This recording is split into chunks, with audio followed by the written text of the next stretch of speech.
안녕하세요. 자, 12바퀴째 한번 시작해 보도록 하겠습니다. 오늘 보시는 내용들은 거의 이제 자연하고 관련된 것들이 많이 나오는데 그렇게 어렵진 않아요. 그치만 또 생소합니다. 자, 진달래꽃 무슨 색깔이에요? 붉은색이죠. 그래서 붉은색과 관련된 거, 뭐 적색이다, 자주색이다 할 때 자자 이런 것도 기억하시면 될 것 같아요. 구름은요, 기본적으로 흰색이죠. 하지만 여러분, 누런 구름도 있어요. 황자 밑에다가 누렇다, 누름이라고 써볼게요. 옐로우 느낌인 거죠. 황색. 그래서 누런 구름을 비유할 때도 있고, 그치? 검은 구름도 없지는 않아. 그쵸? 뭔가 이게 태풍이 오기 전에. 그 다음에 벼가 익었어. 벼가 익으면 무슨 색깔이야? 황색이 되는 거겠죠? 됐어? 자, 그 다음에 가봅시다. 물과 관련된 이미지. 물과 관련된 이미지 보세요. 호수. 개천 할 때 천. 이거 시냇물이란 뜻이에요. 개자 밑에다가 시내라고 써놓으시고. 자, 그 다음에 꽃의 이미지와 관련되어 있는 거 고르겠습니다. 척축이 철쭉이에요. 도화는 복숭아꽃입니다. 요거 두 개 기억하시면 될 것 같아요. 백구는 개가 아니야. 갈매기야. 자연 전체를 대유적으로 일컫는 표현이 아닌 것을. 대유라는 건 어떤 부분을 통해서 이렇게 전체를 대신 나타내는 거야. 부분을 통해서 전체를 나타낸다. 그럼 쭉 볼게요. 자, 월화, 중림, 강천, 강호, 조수, 풍월, 상천인데 이렇게 쭉 묶을게. 다 자연하고 관련이 있지. 얘는 달 아래라는 뜻이 될 수 있고, 얘는 중림은 대나무 밭이고, 강천은 강하고 천이고, 강호는 강하고 호수고, 조수는 그 흐르는 물인 거고, 그치? 물가. 그 다음에 풍월은 바람하고 달인 거고, 산하고 천인 거고, 다 관련이 있습니다. 도와 행하처럼 지조절개. 외웁시다. 시험 볼 거예요. 자, 지조절개를 가지면 도와 행하가 아닙니다. 지조절개 나오면 무조건 매화예요. 아니면 국화. 두 개 중에 하나야. 두 개밖에 안 돼. 양보할 수가 없어. 이화는 백꽃이에요. 이화 여자대학교 들어보셨죠? 백꽃이 피는 학교입니다. 하늘에 백부가 나는 것을 보니 백부가 누구예요? 흰 갈매기죠. 하늘에 날 수 있겠죠. 자주색 산 속에 있는 꿈을 꾸고 나니 자, 이렇게 자주색이 온통 자주색인 산 되게 좀 신비롭지 않아? 신비로운 자연 같은 느낌이 있지? 있어야 돼. 있다고 쳐. 그럼 여기에 누가 살 것 같아? 사람들 말고 신선 같은 느낌 들 수가 있다는 거야. 자, 그 다음에 여러분 해석해놨는데 중요한 거 요거 박스 친 하이라이트만 보도록 하겠습니다. 무심함은 욕심이 없다는 거야. 자, 5번 반복할게. 무심함은 욕심이 없다. 무심함은 욕심이 없다. 무심함은 욕심이 없다. 무심함은 욕심이 없다. 그 다음에 백구는 뭐였지? 강아지가 아니라 갈매기. 그죠? 자, 그 다음에 백년화는 화, 꽃. 연꽃 한 가지를 누가 보내셨는가? 밑줄. 이렇게 좋은 세상 백성들에게 다 보여주고 싶다. 백성을 얘기하는 거니까 애민정신. 애민정신이 뭐겠어? 백성을 사랑하는 마음 이렇게 가야 되고 동각의 숨은 꽃이 척촉 아까 기억나세요? 철쭉이라고 했던 거? 철쭉이겠는가? 두견화 기억나세요? 두견화 안 냈나? 진달래야. 진달래겠는가? 온 세상이 겨울인데 어찌 감히 피리요? 겨울에 필 수 있는 것은 매화뿐이로다. 이렇게 가시고 자, 그 다음에 까마귀처럼 무슨 색깔? 검은색. 흑색은 간신배. 야광 명월처럼 하얀색 달. 백색은 충신을 상징하는 것이다. 관습적이라는 거는 그렇게 좀 약속이 되어 있는 의미야. 약속된 의미야. 그럼 이거 약속된 거니까 너희들하고 약속한 게 아니라 이미 문학세계에서 약속한 거니까 어떻게 해야 되겠어? 암기해야 돼. 자, 그 다음에 이화 무슨 꽃이라고 그랬지? 그렇지, 백꽃에. 그래서 달이 하얗고 은하수가 떠있는 새벽밤의 정취가 무슨 뜻이죠? 분위기라는 뜻이에요. 우리가 지금 어휘 때문에 이거 하고 있는 중이니까 어휘 자꾸 챙겨주세요. 자, 그 다음에 15째 바퀴 볼게요. 집신과 지팡이 같은 소박한 삶은요, 죽장망이라고 해요. 소박한 삶을 의미하는 단어가 아닌 것을 골라야 되는데 소박한 삶을 체크해 볼 거예요. 박주상체와 죽장망해와 단사표음이 있습니다. 외울 거예요. 자연 속에 있는 사람이 즐기는 것에다가 제가 표시해 볼게요. 얘는 답이 이제 이거겠죠. 검은고, 그 다음에 악기와 책, 낚시하기, 술 마시기. 자연 속에서 자연을 즐기는데 공부를 왜 해? 어울리지 않겠지? 자, 탈속적인 정신세계. 얘는 필기할게요. 탈속적인 정신세계라는 건 속세에서 이렇게 벗어난 느낌인 거야. 속세에서 벗어났다. 그럼 자연적인 거야. 속세에서 벗어나면 자연이야. 수간모. 그 다음에 물외, 뭐 초당, 풍진 이런 것들이 있을 수 있다. 근데 이제 저기에 나와 있는 분서 있잖아. 분서가 뭐냐면 너 혹시 뭐 분서갱유라는 말 들어봤니? 그런 말 들어보지 못했겠지. 분서는 책을 태워버리는 거야. 이래요? 자, 우리가 왜 이렇게 막 몸을 태울 때 분신한다는 말 들어보셨죠? 네.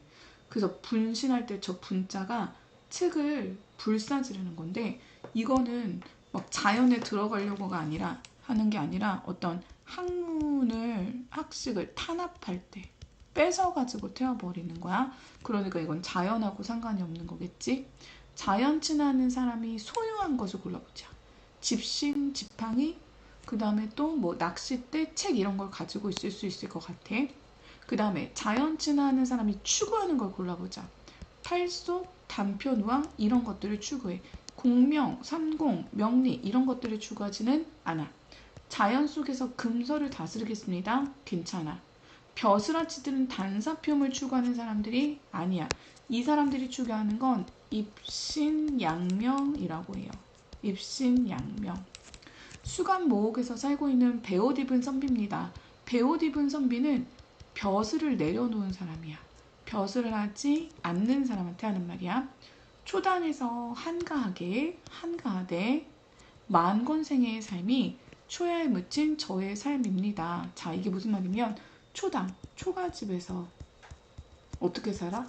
한가하게 살면서 만권생의 책을 많이 읽는다는 뜻이야. 책을 많이 읽는 삶이 초야, 자연에 묻힌 삶입니다. 다 어울려. 좀 어렵지만 이런 정도. 자, 시비는 시비 거는 게 아니라 살인문에 개가 직건을 님인 줄 알았더니 입소리뿐이구나. 자, 그 다음에 배군을 높이 쓸어. 배군, 흰 구름을 높이 쓸어. 초당은 자연이야. 자연 속에 집을 지으니 나무 아래 조상 무덤이고 세상 밖이라고 했지. 그럼 세상의 밖은 어디야? 자연이 되는 거야. 그래서 아이고 자연이니까 세상 밖의 집이구나. 자, 초려상간을 지어냈대. 그 다음에 청풍을 한간 맡겨두고 강산은 들어올 데가 없어서 둘러두고 계속 뭐하고 있어? 보고 있어. 그래서 화자가 지향하는 세계는 자연 친화하는 세계야. 안빈 낙도의 삶이야. 어렵지? 자, 그 다음에 이제 돌아오니 밑줄 쳐봐. 이제 돌아왔어. 어디에 돌아왔냐면 벼슬길에 갔다가 자연에 돌아오니 다른 데에는 마음을 먹지 않겠대. 그럼 이때 다른 데는 속세의 삶에는 마음을 먹지 않겠대.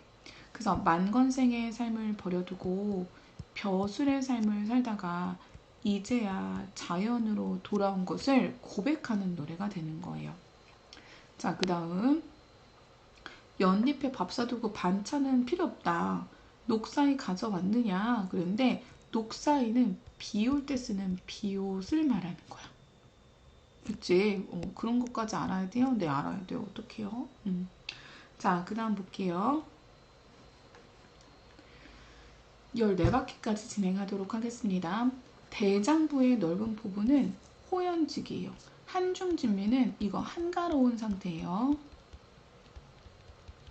자연에서의 소박한 삶을 의미하는 거 골라봅시다. 안빈낙도, 안분지독, 무욕, 무심 여기까지.